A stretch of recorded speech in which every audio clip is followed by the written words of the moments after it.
नमस्कार मित्रांनो, मन धागा धागा जोडते नवा या मालिकेच्या 5 ऑगस्टच्या भागामध्ये आपण बघणार आहोत की आनंदी ही अण्णांना म्हणत असते की अण्णा, आजची तारीख आहे ना, ती लक्षात आहे का?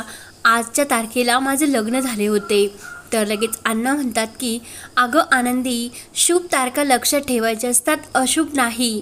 तेव्हा तुला ऑफिसला जाण्यासाठी उशीर होतो. तर लगेच आनंदी आणि अण्णा हे ऑफिसला जायला निघलेले असतात. तेवढ्यात अंशुमने हा केक घेऊन येतो आणि हॅप्पी ॲनिव्हर्सरी बायको असे आनंदीला म्हणतो. तर अंशुमनला बघून सर्वांना मात्र खूप धक्का बसतो आणि आनंदी खूपच घाबरते. अंशुमन सर्वांसमोर आनंदीला म्हणतो की अगं, आजच्या दिवशी मी तुला एकटीला कसे राहून देईल, आणि तू जरी विसरली असेल तरी मी तुला विसरून देणार नाही. त्यानंतर इकडे वृंदाही वामन शास्त्रीकडे जायला निघलेली असते आणि शलाकाला म्हणत असते की मला येईपर्यंत जे तुला काम सांगितले आहे ते व्यवस्थित पार पाडून ठेव. शलाका म्हणत असते की आई, तू काळजी करू नको, मी बघच काय करते ते. तेवढ्यात सुद्धा त्यांचे बोलणे ऐकते आणि काय ग, काय बोलतात आणि कोणते काम तुम्हाला करून ठेवायचे. तर वृंदा आणि शलाका खूपच घाबरतात. तर लगेच वृंदा म्हणते की अगं, कालच्याच विषयावर आम्ही बोलत होतो आणि जी काही गोंडेवाली आपण इतके दिवस शोधत होतो आणि ती आपल्याला सापडली आणि सार्थक तिच्याबरोबरच लग्नाला नाही म्हणतो. तर सुद्धा विचारात पडते. वृंदा म्हणते की आपण काही नाही, लगेच वामनशास्त्रीला जाऊन भेटून सर्व काही सार्थकच्या आयुष्यातलं विचारूया. सुधा म्हणते की अगं, वामनशास्त्री कालच येऊन गेले. तर लगेच वृंदा म्हणते की पण काही नाही, पण नक्की त्यांना विचारूयात की काय होणार ते. सुधा म्हणते की अगं पण नको, कारण यांच्याकडे कोण बघेल. वृंदा म्हणते की अगं शलाका आहे ना, तू त्यांची काळजी करू नको. तर शलाका म्हणते की काकू तू जा आणि काकांची अजिबात काळजी करू नको. सुधा ही जाण्यासाठी तयार होते. तर शलाका आणि वृंदा खूपच खुश होतात. त्यानंतर इकडे अंशुमन मालतीला म्हणत असतो की कसं आहे ना सासूबाई, आता 2-2 एकतर धोंड्याचा महिना आणि एकतर लग्नाचा सुद्धा वाढदिवस, त्यामुळे आता 2-2 हे सेलिब्रेशन होणार. मग काय करता, शेवायची खीर की श्रीखंड पुरी? तेव्हा अंशुमन केक घेतो आणि टेबलवर ठेवतो आणि हा आमच्या लग्नाचा केक असे बोलत सर्वजण अंशुमकडेच बघत असतात. तर अंशुमन विचारतात की काय झाले, तुम्ही असे सर्वजण का बघता? आणि आनंदीला म्हणतो की आनंदी, तू विसरली असेल, पण या 4 वर्षापूर्वी या दिवशी आपले लग्न झाले होते. तू विसरली असेल, पण मी नाही विसरणार, कारण माझं तुझ्यावर मनापासून खरं प्रेम आहे. तर अण्णा म्हणतात की हा केक उचला आणि बाहेर जाऊन खा किंवा फेकून द्या. अंशुमन म्हणतो की असे का बोलता, आणि मागील काही दिवसापूर्वी तर अंशुमन राव या बसा, काही लागेल ते खा असे विचारत होते आणि आता असे का बोलतात? अण्णा म्हणतात की तुम्ही आमच्याशी जे काही वागलात ना, त्या चुकीमुळे. अंशुमन म्हणतो की माझ्याकडून कदाचित काही चुका झाल्या, पण त्या मान्य जर मी केल्या, म्हणून तुम्ही चूक समजून घ्या. आणि उद्या कोर्टात आनंदीला डिव्होर्ससुद्धा मिळेल आणि माझं आणि आनंदीचं नातंसुद्धा संपेल. पण मला शेवटचा ॲनिव्हर्सरीचा एक केक तर कापून देताना. मालती म्हणते की हे सर्व असे वागून काय मिळते हो तुम्हाला? तर अंशुमन म्हणतो आणि मला आनंद मिळतो. तर लगेच आनंदी म्हणते की वा, 4 वर्ष गेल्यापासून 4 वर्षे एकत्र होतो, पण एकासुद्धा ॲनिव्हर्सरीला तुम्ही मला पेढासुद्धा आणला नाही. आणि आज अचानक तुम्ही केक घेऊन आलात आणि काल ऑफिसमध्ये येऊन जे काही त्रास दिला त्याबद्दल तुमचं काय म्हणणं आहे हो? तर अंशुमनला धक्का बसतो आणि तो घाबरतो. अंशुमन म्हणतो की आनंदी, काय बोलतेस? मी नव्हतो, मी आलोच नव्हतो. आनंदी म्हणते की अंशुमन, तुम्ही खोटं बोलू नका, काल तेथे तुम्हीच आला होतास. तेथे येऊन मला दमदाटी केली आणि धमकवण्याचा सुद्धा प्रयत्न केला, त्रास दिला. तर लगेच अंशुमन म्हणतो की आनंदी, तुझा काहीतरी गैरसमज होतो आणि सासूबाई तुम्ही तरी समजावा.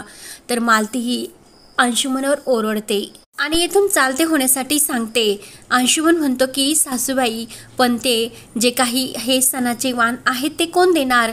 तर लगेच मालती म्हणते की पायातली चप्पल दाखवून तुम्हाला ते वाहन देईल मी. अंशुमन म्हणतो की आनंदी, तू तरी समजावं. आनंदी म्हणते की जे काही झाले ते 4 वर्षातले मी विसरू शकत नाही आणि ते सर्व विसरून मी तुम्हाला माफ करेल असे सुद्धा होणार नाही. आणि तुमचा हा केक उचला आणि इथून चालते व्हा, नाहीतर मी पोलिसांना बोलवेल. तर अंशुमन आणखीन घाबरतो आणि बोलव पोलीस, आणि होऊन दे मला अटक. चौकीत जातो आणि केक कापतो आणि पोलिसांना खाऊ घालतो. कारण पोलीसच माझे नातेवाईक आणि तुरुंग, जेल हे सोडून माझ्या आयुष्यात राहिले तरी काय. पण जाण्या अगोदर मला एक ग्लास पाणी तर देशील ना. तर लगेच कोणीच काही बोलायला तयार नसते. तर लगेच अंशुमन पुन्हा म्हणतो की जेव्हा मी मरेल तेव्हा मरताक्षणी मला पाजणी पाण्यासाठी नक्की येशील ना.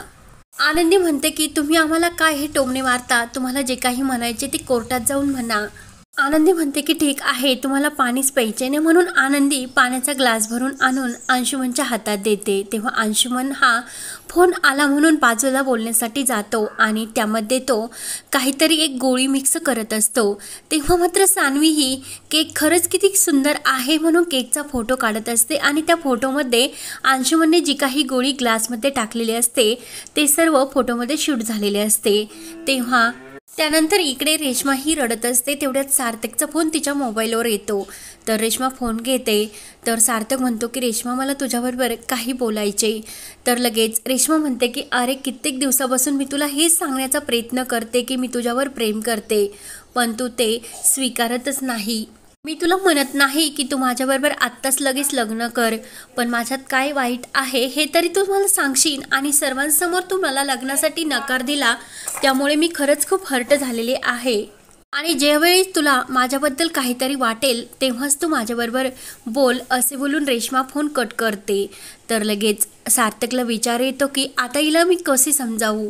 त्यानंतर इकडे सुधा आणि रुंदा ह्या वामन शास्त्रीकडे आलेल्या असतात.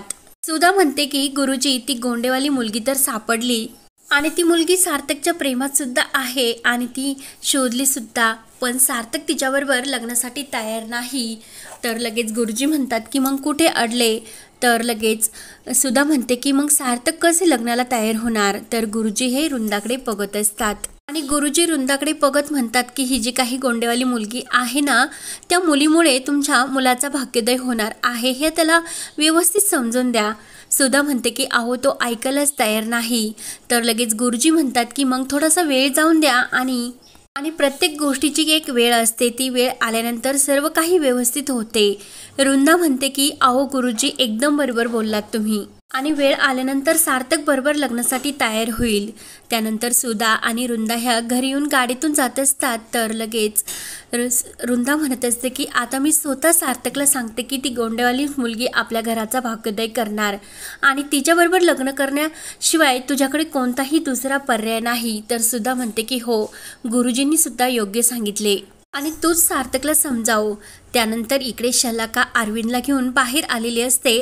तर अरविंद विचारतो की तू कोण आहे आणि मला कुठे घेऊन चाललीस. तर लगेच शलाका म्हणते की आओ काका, मी तुम्हाला सांगितले ना देवळात. आणि शलाका अरविंदला म्हणते की तुम्ही येथेच थांबा, मी लगेच येते. म्हणून शलाका ही अरविंदला तेथे सोडून मुद्दाम बाजूला जाऊन लपून बसते आणि रुंदाला फोन करून सांगते की आई काम झाले.